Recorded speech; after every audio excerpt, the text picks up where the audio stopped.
Hello and welcome to the Plant Paradigm podcast, where we have inspiring conversations with amazing individuals from all around the world and look for ways to create a clean, green, and sustainable future for us, the planet, and all beings.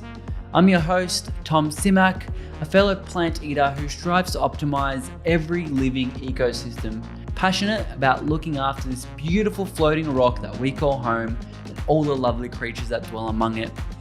Today's conversation is with the amazing Martin Skadal. Martin is a social influencer, public speaker, and activist. I love seeing all the work he's doing with the ocean cleanups, one after another. It's so inspiring. I was really excited to connect with Martin and absorb some of his knowledge and passion for this planet. We talked a lot about conservation, minimalism, health, and climate change. I hope you get something out of this conversation between Martin and I, but without further ado, I will see you on the other side. Martin, welcome to the Plant Paradigm podcast. How are you going? Yeah, thank you so much. I'm doing pretty good, I gotta say. Good morning. And really grateful for you to having me as a guest. Thank you so much. It's an absolute pleasure. You do amazing things in our world. And as a fellow human, I'm very grateful for that. To start everyone off, I'd love for you to get a little bit into your backstory and how you got into this whole space of environmentalism, veganism, and the whole social justice bubble. Okay, yeah. So I was like around 13, I think, like in seventh grade. I just like really cared about human rights because I remember I learned it at school. And then like some years later, I was just digging into like different ways of how human beings are suffering because I just wanted to help because I was going to be a special soldier. Like that's a long story, but to help humans, but I couldn't become that. So then I was like, okay, how can I help human beings if it's not through being a special soldier in the army? And then I found like climate change, that like some humans who might have it like worse now in the world, they will have it even worse because of climate change. And I was like, okay, but what is climate change? So I checked out climate change. And then I found out like, whoa, okay, our nature or like Earth is like suffering. We need to help. And then I was like, okay, so what is causing climate change? And then like first like oil and energy and all of that. But then I found animal agriculture using resources in like a stupid way. And I was like, okay, here we have something to work with. Then I saw the animals and then I was like, oh no, oh shit. And then I went vegan. And then I'm like, everything is connected, kind of. But yeah. No, I Yes. totally agreed. It's so funny how you go down the rabbit hole. You're like, okay, so this is wrong. Why do people do this? And you're like, oh crap, they do it because of this. And you can go so far deep so quickly. And that's insane how you were so into it when you were 13. Did you have parents or something or friends that were quite social justice-y? Or did you just one day pick up a book and you're like, I need to fix this or something? Yeah, no. Um, I I think it's maybe because I grew up in a like international street kind of. So like here in like West Norway, which I live, I grew up in a little street where there were like 15 houses, and every house was like from a different country almost. So from being Whoa. little and then growing up, I was just so used to that, like we're all the same, like no matter where you're from, how you look, or like we just want to play football, we just want to have fun, kind of. And then when I learned in school about Hitler and Osama bin Laden and so on, and how you like judge somebody based on their like color of skin or something, and then you like start to kill people, I was like, that's so absurd. Like that's so weird. Yeah.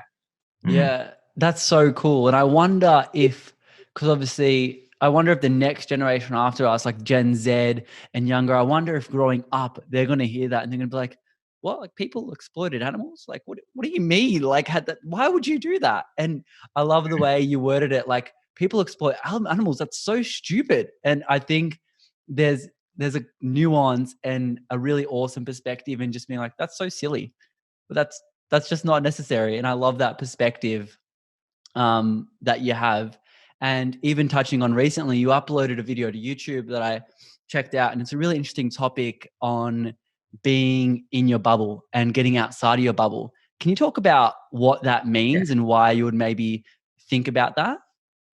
Yeah, yeah, that's something I'm still thinking about a lot, like daily, kind of now. Because yeah, okay, so okay, let's start with like social media and so on. So it's kind of nice but interesting how social media works for us, kind of. So um, most people will only like follow people who have like the same ideas or values, beliefs and so on as themselves, and they're therefore like in their social media feeds and so on, you will just get like a repetitive like landscape, and you know, like the echo chamber and like your bubble and so on. Um, and until some weeks ago, I kind of thought that that was just like a cool thing, because I really just wanted to know what other like vegans or like people who do the same as me, like what they're doing. But the scary thing is kind of that then the worldview or like perspective will often be like shrinked into how everybody in your circle or in your bubble sees the world. Um, and especially for people who are like altruists, like activists and so on, who want to make the world a better place, I think it's just so healthy if we just always try to get out of our bubble, because outside our bubble may be like some of the like solutions that the ones in our current bubble haven't thought about yet, for example. So even though you don't like the politics on the right or on the left or something, it could be something, some method they're using to solve a problem, or like a type of campaign, or just like something which can be really really smart.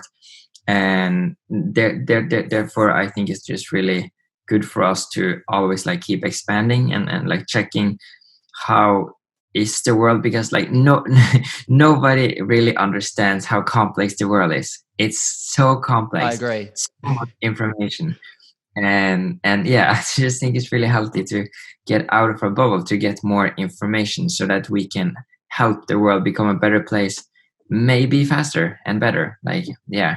Yeah, that's a really fascinating way of thinking about it, because until when I watched that video, it kind of got me thinking as well, because when you're in that bubble of, say, you're quite environmental, or you have these really strong beliefs about climate change and how governments should work, you only want to follow people who have that same ideology, because the other side will just piss you off.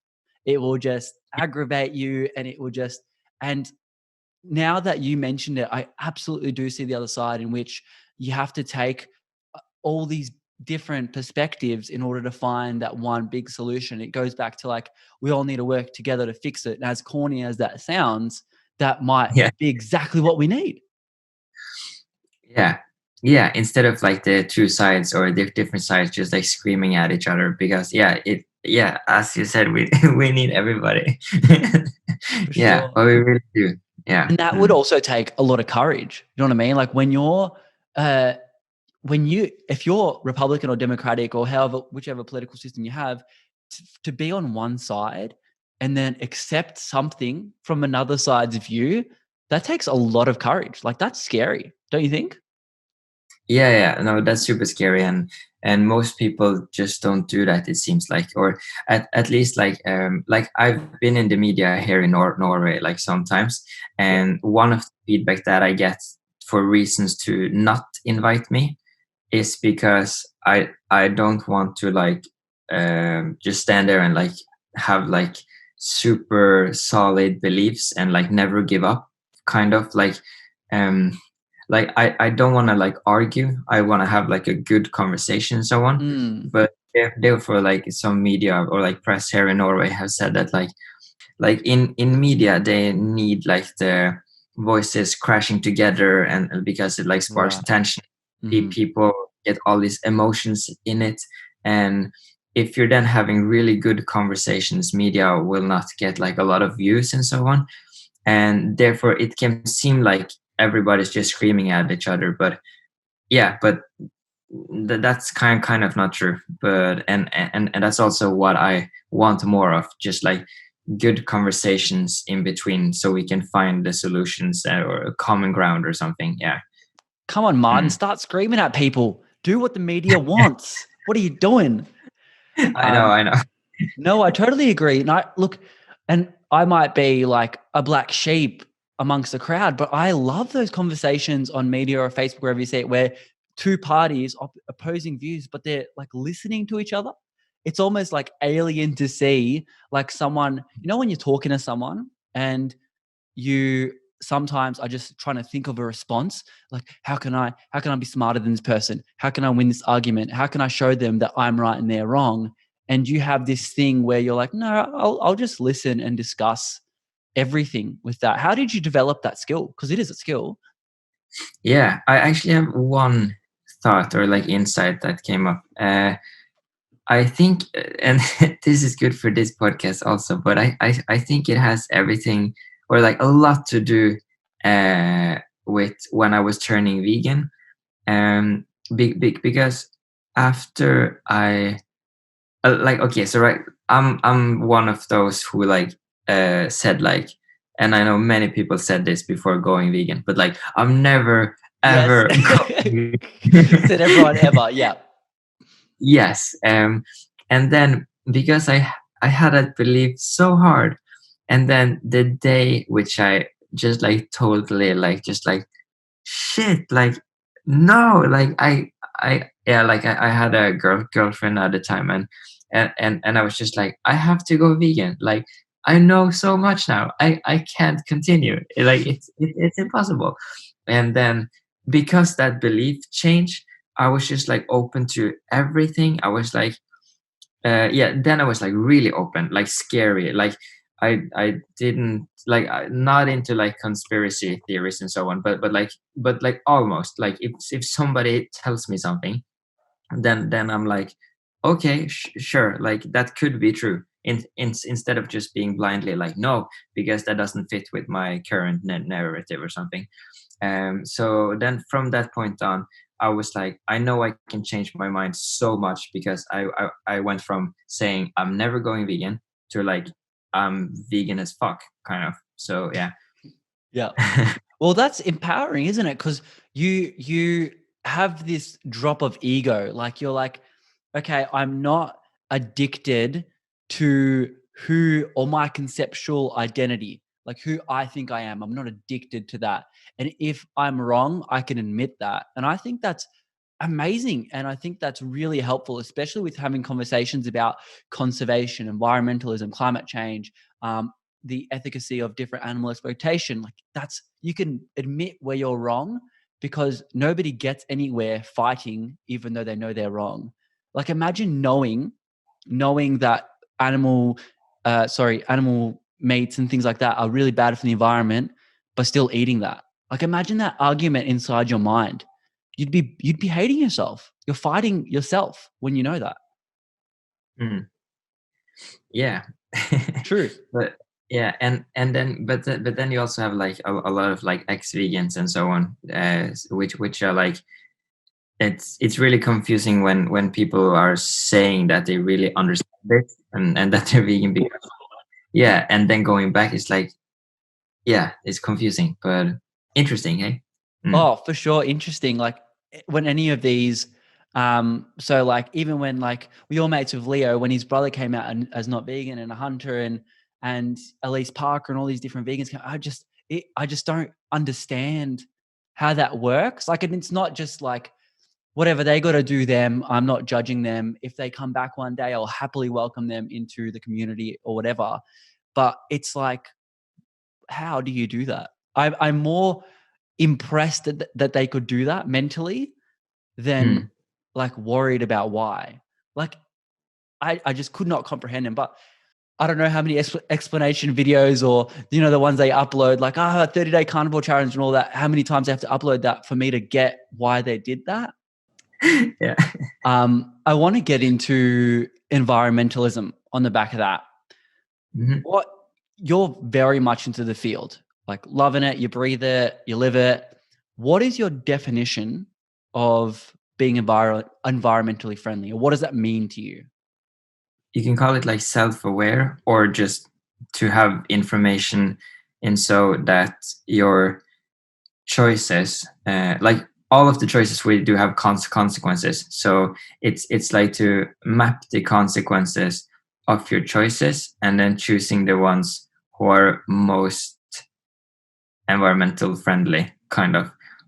Yeah, because I think that's the best we can do. It's really hard to know like how to actually be environmental friendly, especially in this time, because there's a lot of greenwashing and so on happening now.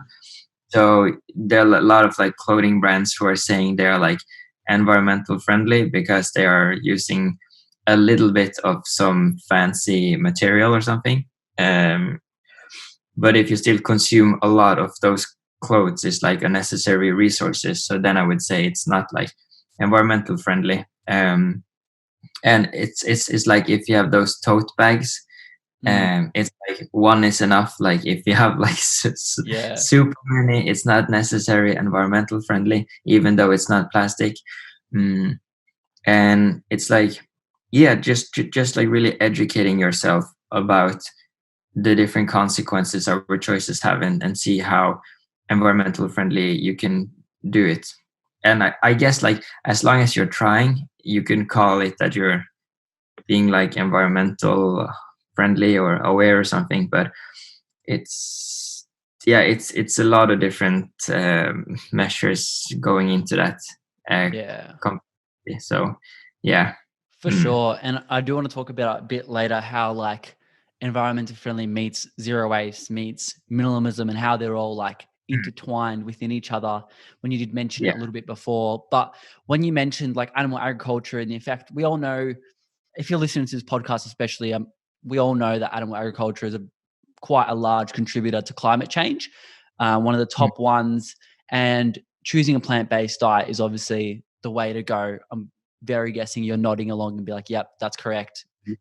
100%. On the topic of food, I want to set the stage for how much you love food in a second. I was scrolling through your Instagram and you literally ran 14 kilometers to visit 8 stores to find ice cream. I'm gonna put this up on the screen for people watching on YouTube. Oh, I might even put the screenshot up. There's a map of you walking around Yeah. twice. Is that so? That's like what, like almost 28 kilometers in 2 rounds looking for ice cream. Is that legit? Mm.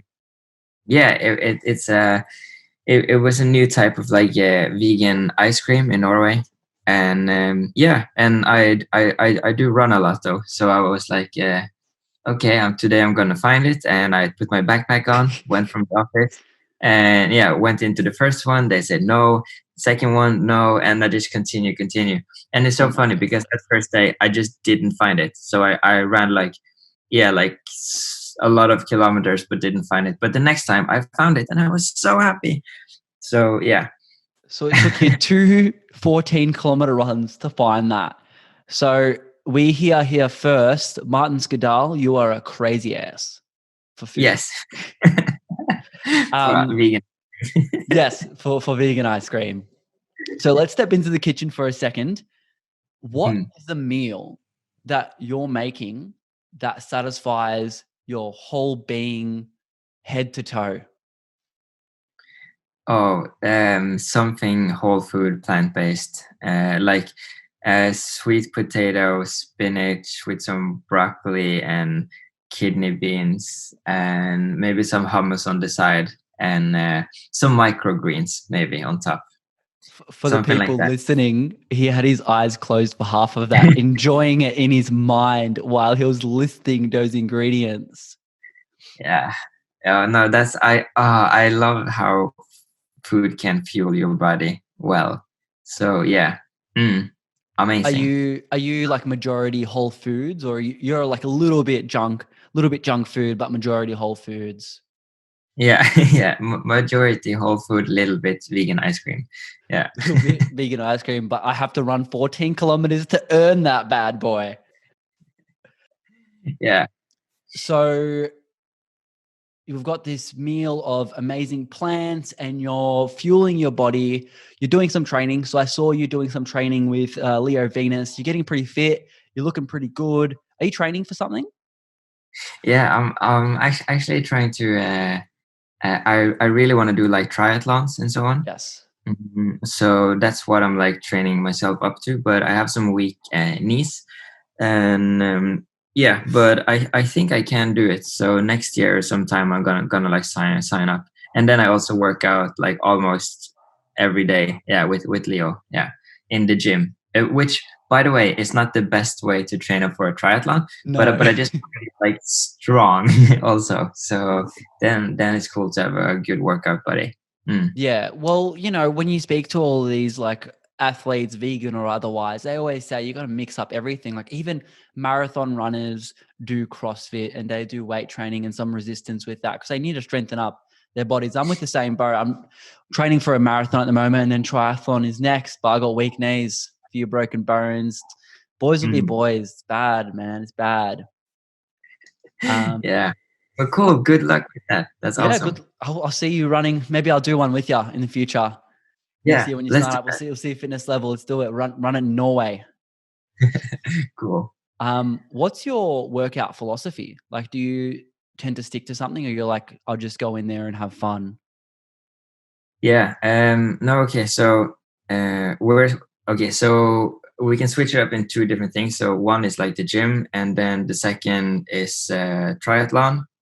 And then I just have some fun, which is boxing. So you have like in the gym, it's like we work out every day, and then we have it from like push day, like yeah, like um, soy Chest. boobs is what we call it. Soy But yeah, boobs? What? soy boobs. Soy boobs. All right. And then soy boobs, triceps, and shoulders. Yep. And the next day is like pull day, so it's like back and biceps or soyceps. You can also call it that. Soyceps. And You're like a full then soy boy. yeah, we are. Yeah. Yeah, and then the third day is like leg day. Yeah, legs. What do you And have soy in your legs? Is it the quadriceps, the soy triceps? yeah, no, I don't know. We actually don't have a name for that yet, but we can call it that. That was a good one. Yeah, but that's some of it, and then it's like swimming, running, and biking, which is like approximately 2 times a week for both of them. And then I would do like boxing, just on a punching bag, like 2 times a week or something. Yeah, just for fun. I just really like that. Yeah. Yeah, that's awesome. And it's nice how you got like a mix of everything and you've got your little fun thing, which I think workouts in general and as a good philosophy to have should be fun. Because otherwise you kind of it when it's a chore, and I'm just only speaking from experience, I feel like it's really hard to stay quite motivated. What keeps you going to get motivated for the gym and working out? Yeah, good question.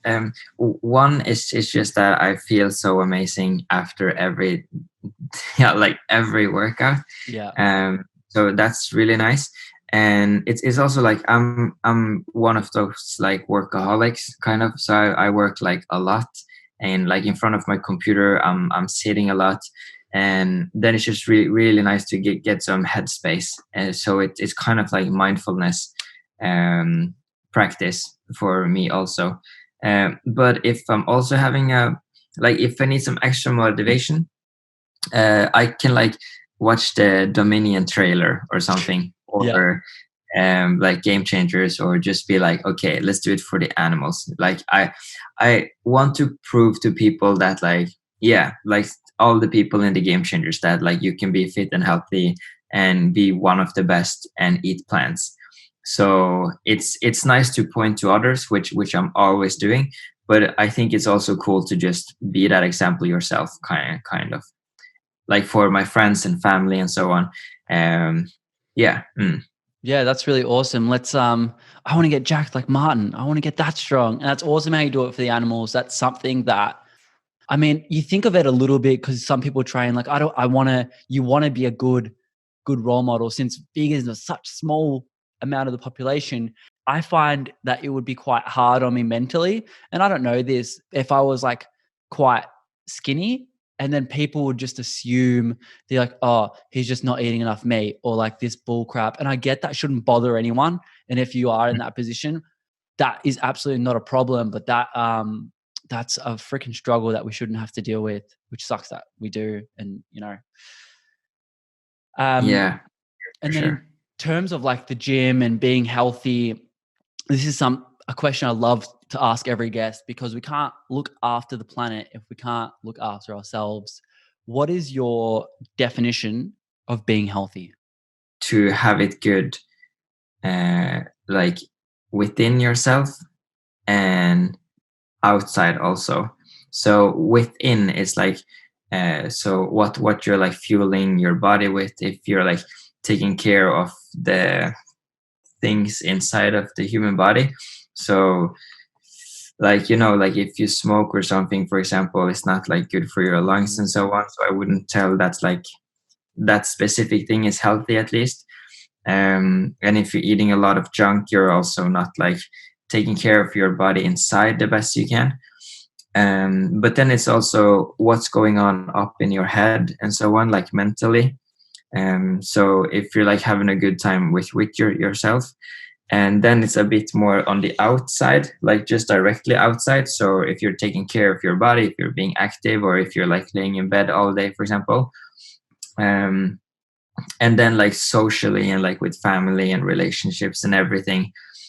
So I think like it's really hard to be like 100% in everything, and I'm really not like aiming for perfection or something, and I'm not like perfect, or yeah. So I think that if you take all of the things into account, that you're just like overall living healthy, so like taking care of yourself, kind of, yeah. And sometimes you will not get that much sleep and so on, and maybe you're out at a party drinking some alcohol, but you don't do it like that often. I can like I would argue that you're still living a healthy life if you're just overall taking care of yourself. Yeah. Yeah, that's a really beautiful perspective, and something that's a quite common theme with everyone I ask. And you touched on it really well, is that progress over perfection. It's striving for this perfection that doesn't exist. What is the perfect Martin? It's like you strive for it, but you're never going to be, or look, I'm not going to say never because I can't tell the future, but you're probably not going to hit 100% Martin Skadal potential tomorrow or the day Yeah. after. But it's always good to have that vision, that goal of what healthy can be, whether it's you're doing it for you or the animals, like you touched on Mm, earlier. And then mm, before, you touched on zero waste, and that being part of being environmentally friendly and not buying extra tote bags and things like that when you just don't need it. Can you tell us what being zero waste is? And I know it sounds quite obvious, but I didn't know for a long time with what exactly that meant in terms of how that actually looks like to an individual. And how are you zero waste in your own life? yeah.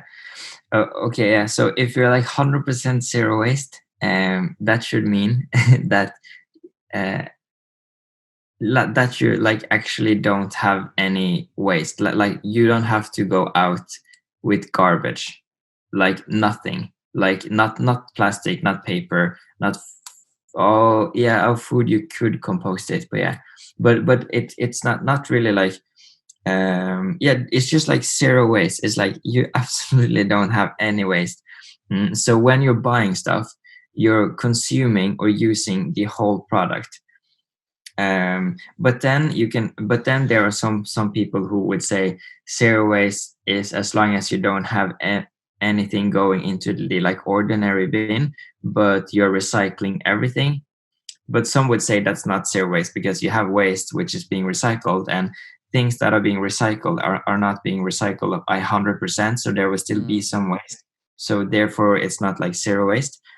um Yeah, but what the most people that I know of, at least, that are like zero waste, it's just like using or producing as little waste as they possibly can. But then I know it's also a lot of people who are like out with the pointy finger at them. So then they are like saying that they are like less waste, which is also kind of a lifestyle. So it's just like you're really into, I don't want to have unnecessary waste, at least, but I can't do 100%, and that can be different reasons too. Yeah. How does someone start being like zero waste? Like, what's the easiest thing you can reduce on? Um, I think either like clothing or food. So most of us, we already have like enough clothes. So it's just like to not buy new clothes. And if you really gotta buy like new clothes, you can also go like secondhand and like thrifting and so on. Um, yeah. And then it's also food. Like, so a lot of products come in like plastic, for example, so you can buy some. They're like, do you have any like zero waste stores near you? Yeah, we've got a few in Melbourne. I forgot what they're called. It's like Source Whole Foods, like this place where there's nuts and oats and everything, and you just bring your own containers or Tupperware and you Yes. just fill it up based on that weight. Although, admittedly, there's not enough, nowhere near enough. It's only like in the cities. Is it the same for you guys? Yeah, or we have like one here in my city. And the thing there, like, it's cool, but it's also really expensive. Mm. So but we also do have like a lot of like international stores, and they often are actually not having everything in plastic, so they have more fruit and vegetables available, just like, yeah, without plastic. So that's amazing. And then another thing is also just going from plastic but to paper instead. So if something is packaged in like plastic, like frozen blueberries, for example, there is also frozen blueberries in paper. Do you say paper, by the way? Yeah, yeah. Like I haven't seen that though, to be fair. I've only ever seen them in plastic, and it could be a European thing. Come on, Coles Mm, and Woolworths, get on it. In Australia, we yeah, need that now. come on. I've heard of like everything in like Canada and the US and some countries in Europe. They have this. You can get anything you want, completely zero waste, and that's just, I don't know. I feel like I wonder sometimes why it's so expensive, and other times it's like probably because it's organic. It's harder to source things that don't have plastic as well, because they're generally going to be a lot more ethical in terms of paying their workers. And it's this whole montage of different things.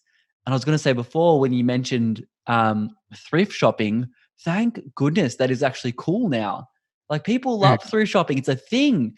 And it's so good for the environment because it's basically just hand-me-downs. Like that is the one of the coolest things that's gone mainstream. That is pretty damn good for the environment.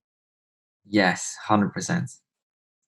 So based on like what your definition of zero waste is, do you think it ties in really well with what minimalism is? um it can be, at least. Yeah, because like, yeah, zero waste, like not having that much waste, and minimalism, just having like the things you really need, kind of, and having like a minimum stuff of things. What a cool sentence. But That's great. I love it. That's the quote we're going to use for this podcast. Stuff of things. Martin Skadal. Um, yeah. Mm, Look, on your Instagram, and a lot of the work you do is ocean cleanups, and that's insane. It's something that everyone can do, literally with or without an organization. You can go to the beach, you can pick up stuff. It's really rewarding. That could be cleaning up nets, bottles, all these different types of things. But there is crap everywhere. How do you deal with going to a beach and seeing, this planet that we love so much? Like, is it hard for you emotionally to see all the garbage that is littered all over the place? Yeah, for sure. Yeah, like yesterday we were on like a big cleanup. We went like out with boats to different islands, which just like nobody has been at for like some time. And it's yeah, like it's so much like you know styrofoam, right? Mm-hmm. Uh, that's like the worst because when it like um, I'm not sure how you say it, but when it When it like breaks goes from down. Yeah, when breaks it down. breaks down to like the microplastics. Yes, and it's like everywhere. But like yesterday, we found one styrofoam which is as big as our like upper body, kind of. It's You're like joking. huge, Yeah. kind of. And when we're seeing a lot of these different things, like of course it like affects me, but I kind of get like numb to it. In the Mm. same way, I also go with like animal rights and so on. Like I've seen so much that like it doesn't surprise me and or like hit me that hard when I see like animals being abused and so on, which is kind of scary. But I think that's also why I have found my position in this like altruistic activism movement because I can Mm. just keep going on, but a lot of my activist friends have to step back or have to not watch graphic content and so on. So I feel that's like the same thing with plastic also because I also have like a lot of environmentalist friends which is also getting like really sad and kind of like depressed because of the plastic pollution because it's just never ending like Mm. yeah. Mm. Do you like it almost must feel like, especially when you're going out to the islands and you're doing these cleanups, and every time you do it, there's just more. It must just feel literally almost like, do you feel like it's pointless sometimes? Are you like, no, we have to do this, we have to just keep going? Yeah, um a mix of both. So it's like it's it's kind of pointless but it's really not. So actually like ocean cleanups is some of the most easy way to get volunteers to join. So if you're looking to expand your organization or you want people to join animal rights events and so on, get them to an ocean cleanup like first. It's really good to then network and connect. And then many of the ones we've had on ocean cleanups are now like animal rights activists, if you understand. So it's Yeah. also like a networking space. And one beautiful thing that I like to mention about like the pointless thing is that like for the whole world, for us to go and clean that little island is like nothing. But for the ecosystem on that island, it means the whole world. Oh, Like you wow. understand? Okay. It's like so beautiful. Yeah. So that's really good motivation. That's probably one of the nicest things I've heard anyone say about doing something that's quite altruistic, because like I said, it's so easy to get sucked into the why, like, that whole mentality of one vegan doesn't make a difference. It does. But, understanding it that way is a huge, huge, huge paradigm shift, and it will help you do that for so much longer. What's Mm. a lot of the time when you're picking up litter on these islands, or I can imagine it'd be so beautiful, especially out your way. Some of these islands would be amazing. What's like the most common and like the rarest stuff you see? Like, what are the most picked up pieces of crap? Um, Fishing nets, or like parts of fishing nets is like number one. Like the fishing industry have so much like ropes and so on and nets. That's like number one.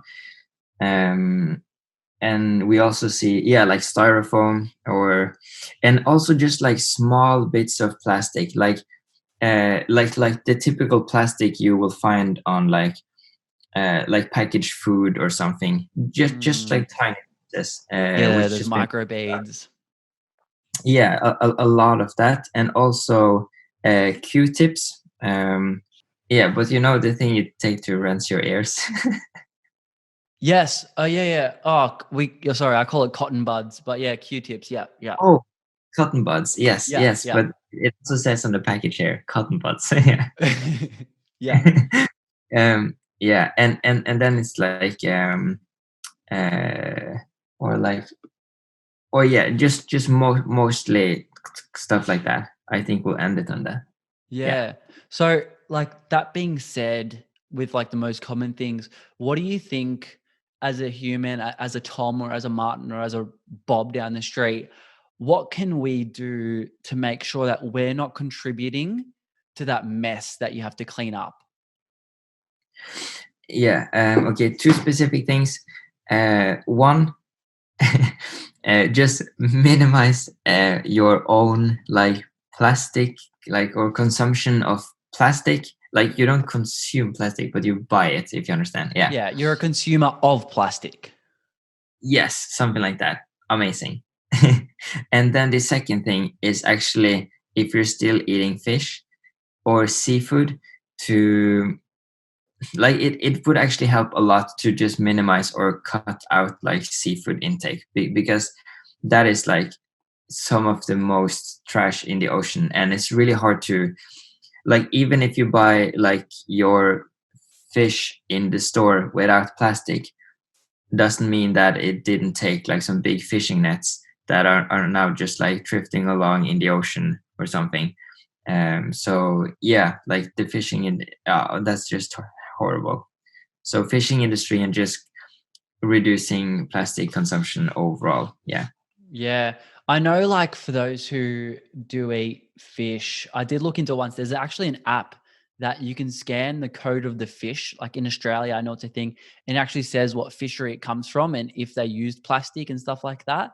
But Whoa. overall, the easiest way to reduce that is to just not eat it, really. Like, let's be honest. And that's so fascinating because it kind of goes back to this whole complicated system of why a circular economy needs to be established. Like from start to finish, the supplier, the manufacturer has to be responsible for the Mm. product. All the waste, all the litter, all the crap that comes with it. But it's like, I'm no political junkie or law enforcing person. How you implement something like that is beyond me. But based on what you're saying, that's like something that really needs to really needs to kick into gear. Mm. Mm. Yes, Um, 100%. And when it comes to like climate change and things like that, with the current pace that we're going, we all know about like the Paris Agreement and how most countries are tracking, some worse than others. Australia, I'm looking at you, we're doing very, very bad. Um, do you think, are you quite optimistic in what's coming out, like in the whole plant-based climate change conservation movement? Or are you thinking like we need to kick our butts into gear? I really think we need to kick our butts into gear. Yeah. I'm I'm a really optimistic person, like low key kind of. But Yep. oh yeah, but when like thinking of like the bigger systems and everything, yeah, it's not like that bright kind of like, as we spoke up a bit earlier, it's more that I just really want to help the ones we can help, kind of, but I'm not sure of how bright the future really is, so I'm kind of pessimistic on that part, I gotta say. Yeah. Yeah. Let's kick the bit gear into a bit more optimism then. What can we as individuals do to help better track how we're going? I think one of the most important things is to like we need to like level up the collective intelligence of human species, kind of Yeah. like, because we all need to cooperate and like get into like problem or like solutions and so on, and to like help each other, like have better conversations, understand how complex the world is, and try to do our best to just like always like level up like humanity, kind of. I really want more people to get really involved in that thing, instead of like just going to school and just getting like a normal job and just contributing to the system we already are living in. Like I think you can 100% do that, but you can also in your spare time Mm, or like after work or something talk about the bigger things in life. Like we need more big talk and less small talk. basically. Yeah. What does that look like in your mind? What can we study? What can we look at? What can someone, if I'm someone and I'm like, okay, there's this problem with climate change, where do I go? Where do I look to? What do I do to try to educate myself on how I can make a bigger impact? Um, yeah. Okay. I think there is one really good. I'm not sure. Have you heard of like the like podcast, or like they have like YouTube videos also, but Rebel Wisdom. Who, sorry? Rebel Wisdom. No, I haven't. No, you're going to have to link me for those Yeah. who, I'll link it in the show notes. I'll make sure to write this down for people to Yeah. check them out. That's pretty cool. That's like one thing. Uh, like they are having like different speakers on, talking from a lot of different perspectives. But it's like kind of to up, like, yeah, level up the like collective awareness or like intelligence we have and so on. And there are a lot of like some vegans, so some not vegan at all. It's super weird kind of, but and it's like environmentalists and like philosophers and professors and so many things. And another thing is also like effective altruism. Mhm. I'm not sure if you know with that, but that's just like how can we most effectively change the world for a better place. And that's just like a general mindset. It's a lot of people who think that's only about human rights or solving poverty or something, but that's not about it. It's just like there are like so many ways to do good, and a lot of people feel that need to do good. But if you channel your energy into like one thing over the other, you can suddenly make like so much more efficient change. Yeah, like for example, when I started out as a volunteer, I signed myself up to like 15 different organizations in my city, and I was like, okay, let's do this. Like, just like Yeah. I have time, I have money. What can we do? I really want to just like save the world or some kind of cliche thing like that. Yeah. Um, but then often we just drank tea and we talked about like climate change and so on. And I was like, it is cool to talk with like-minded people about the topic I care about, but it's actually really important for me to make a difference, not just talk about that we need a difference. So yeah, that's why I, for example, started my own organization and so on, because I just wanted to like just do like so many things and not just talk about it. I'm so engaged in this topic, I see. Yeah, good morning. No, Yes. that's awesome. And look, actions speak louder than words, and that's like the oldest saying about it, but it's so true. It's like, what kind of, if we look at like a vegan, like it's like preaching animal rights. I love all animals and eat meat. It's the same kind of mentality. But on change, with you doing things, a lot of the time you're quite active on social media.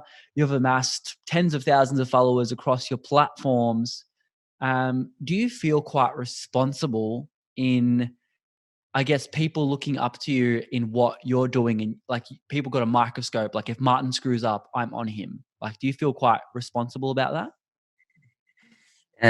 Yeah, like actually I feel it so much now, that I have to start giving a F again really soon. Because yeah, like now I'm actually really careful with what I'm publishing on social media now, because I see this like cancel culture and everything. So I'm actually really afraid of, if I post something which somebody doesn't agree with, that they will make a huge campaign like, okay, let's cancel Martin, like Mm. uh, yeah, because that has happened so much in like the vegan community. And also like, yeah, especially in the vegan community, but like just altruism in general, and also in politics, on every side. It's not something just for vegans or just for like the ones on the left or on the right. Like cancel culture is like everywhere. But so therefore I think it's also really healthy to kind of, yeah, like all influencers have like responsibility, right? So like, because they are reaching so many people, but as like an activist influencer, kind of, I think that most of the people who follow me are kind of rebels in some way in their mind, or like they want to make change. So yeah, okay, that answer was a bit all over the place. Yeah, did you get something from that? I did. Look, it's I guess this hard balance of not giving an F enough to be yourself, but giving an F enough to, I guess, lead responsibly. Like when you kind of have these followers, you have uh, a social responsibility to make sure that you're leading them in the right direction. Um, Yes. do you get a lot of hate coming your way? No. Really? Yeah, I'm no, I'm no. I'm kind of surprised about that because you see a lot of activists, or not even like because you are vegan, it's just like it comes natural. It's like you can't have one without the other. So I was ready for you to be like, yeah, this guy said this and this girl said this, but Martin's just such a pretty boy. He doesn't get it. No, You there are like sometimes they do pop in some messages. Like I have ran some like story advertisement for my Instagram, as like one of the ways in which I grew in the start and so on. And then because I've made myself up this like vegan bubble kind of, so I wanted to reach out and like outside the bubble. yeah, So I was not targeting vegans, which was so funny because yeah, a lot of people just started to follow me, and then they saw that I posted about veganism and something, and then I got like a lot of hate. But that was kind of, I kind of saw that coming, and it was just really funny. And yeah, but no, like actually the most hate that I've gotten is in the start, like when I turned vegan. It was like really hard, like because of like family and friends and so on. But now that like things are going okay, no hate, or like it's so little that it just goes away. Yeah. just goes away, gone.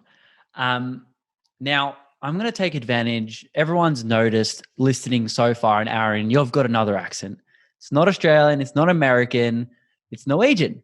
And I'm Yes. going to take advantage of the fact that you speak another language.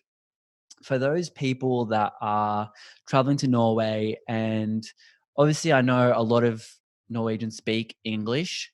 If I wanted to learn, can you teach us slowly, not so quickly?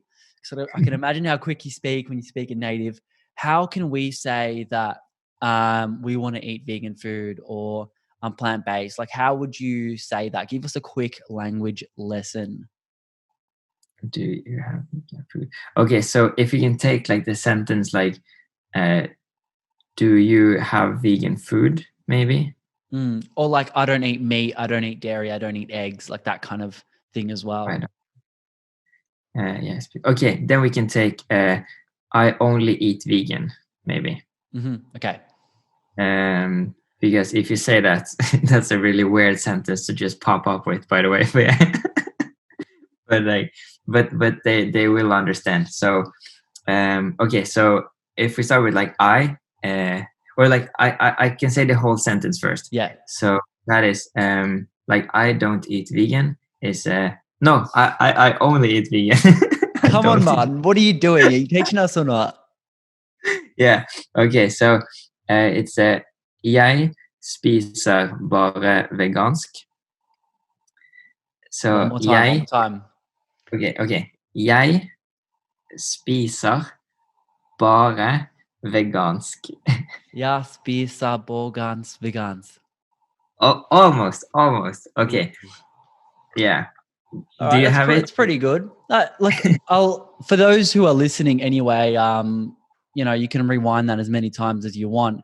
Yeah. But in Norway, of course, a lot of people speak English, and is vegan food pretty easy to come by over there? Um, no, or yes and no. We have some vegan restaurants, but like in my city, which is the second biggest city in Norway, we only have one vegan restaurant. But like most of the like bigger restaurants and so on, they have like one vegan option now. Mm. Yeah. and also in the grocery store there are a lot of vegan food, so that's really no problem. Yeah. That's awesome. Quick little note, in Melbourne, it has just started raining really hard. So if you can hear some background noise, I'm sorry. Bloody climate change making us rain really hard. No, I'm joking. I want to talk about something that I found quite funny on your website. So at the bottom of your website, on I think it was an About Me page, you've got important note. To be working on the quest 24/7 means for me to also include a good self-care routine, sleeping enough, eating healthy, being active, having good quality time with family, but it does not include procrastinating for hours, watching Netflix, dwelling, complaining, spending time on dumb shiz.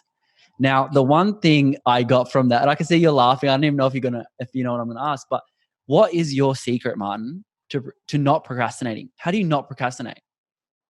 No, I think everybody procrastinates to some degree, but right now it's actually like calendar booking, and like my calendar is packed, and I often like now I very often work with at least one more person, which means that I have to work with another human being, because I know that my soft spots are if I'm like working a lot on my own, then it's so easy for me to fall into procrastination.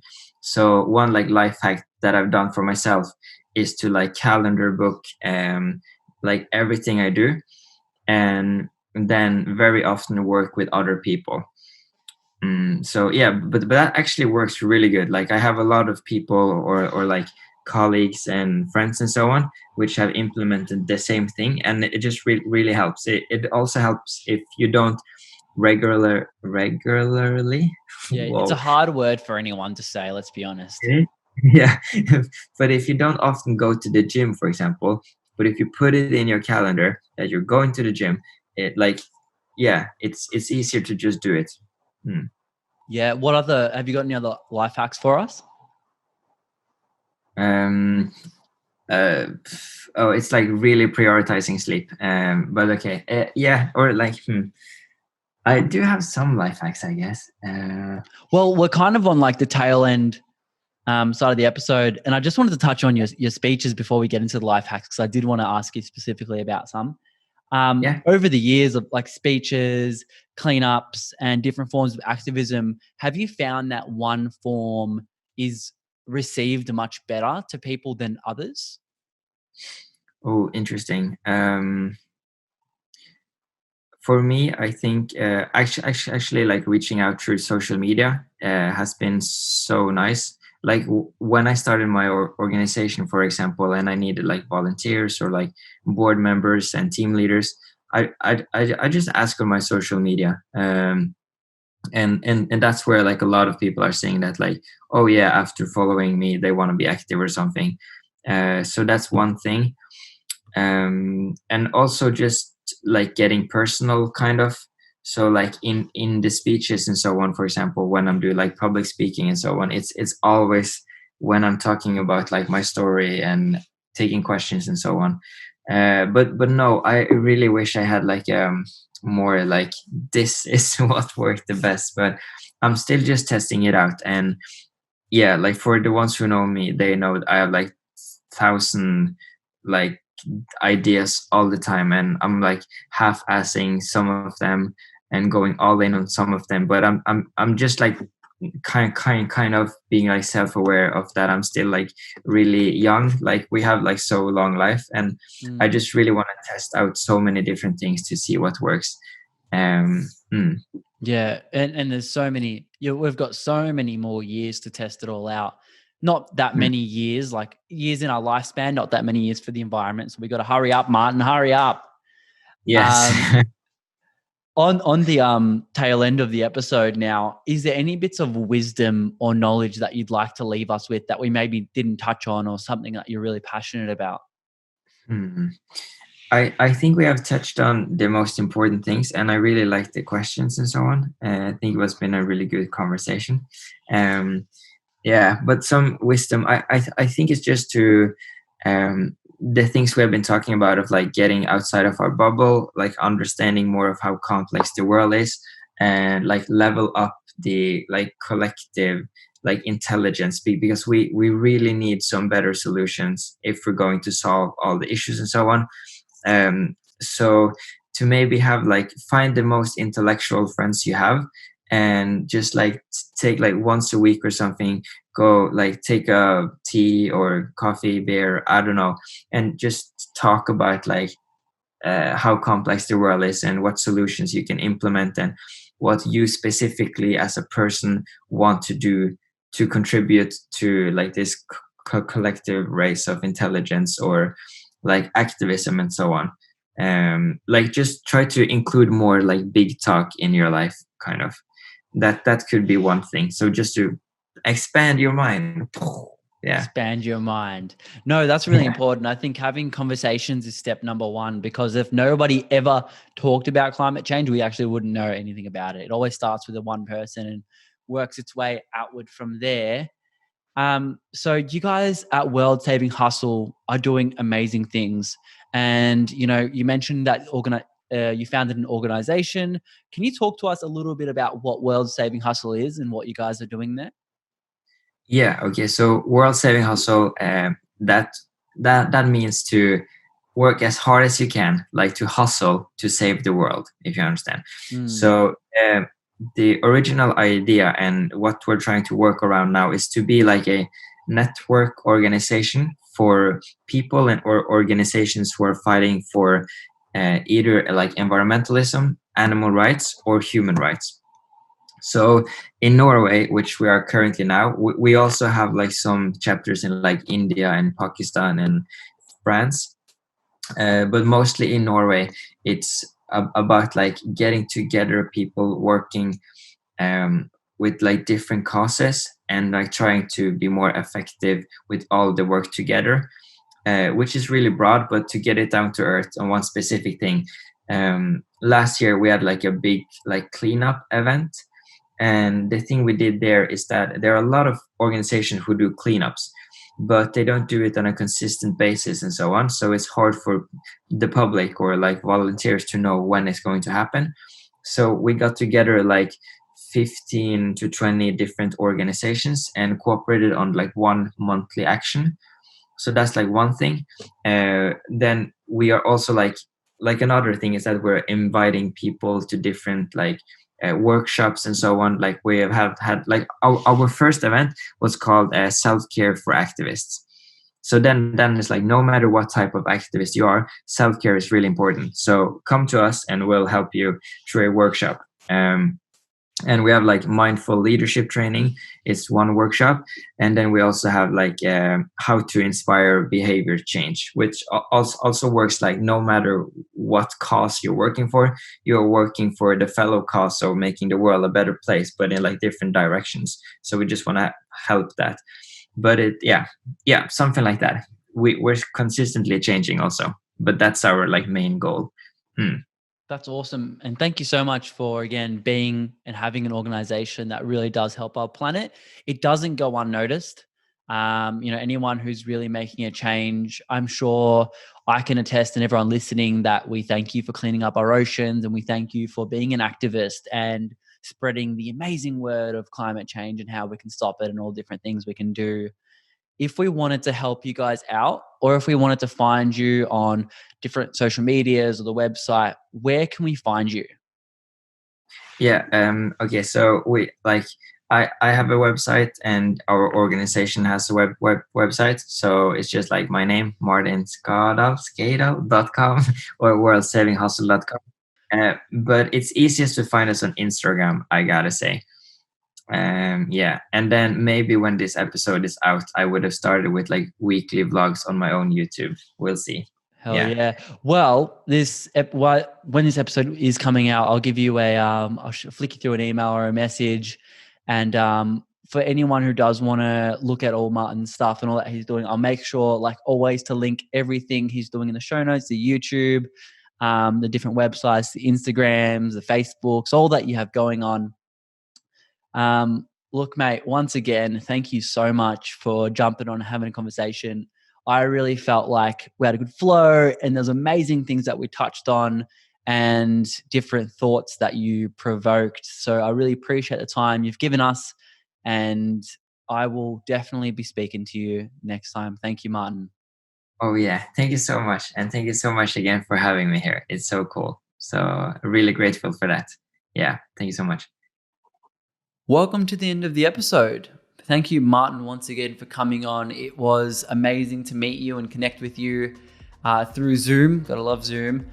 And thanks for sharing an amazing conversation.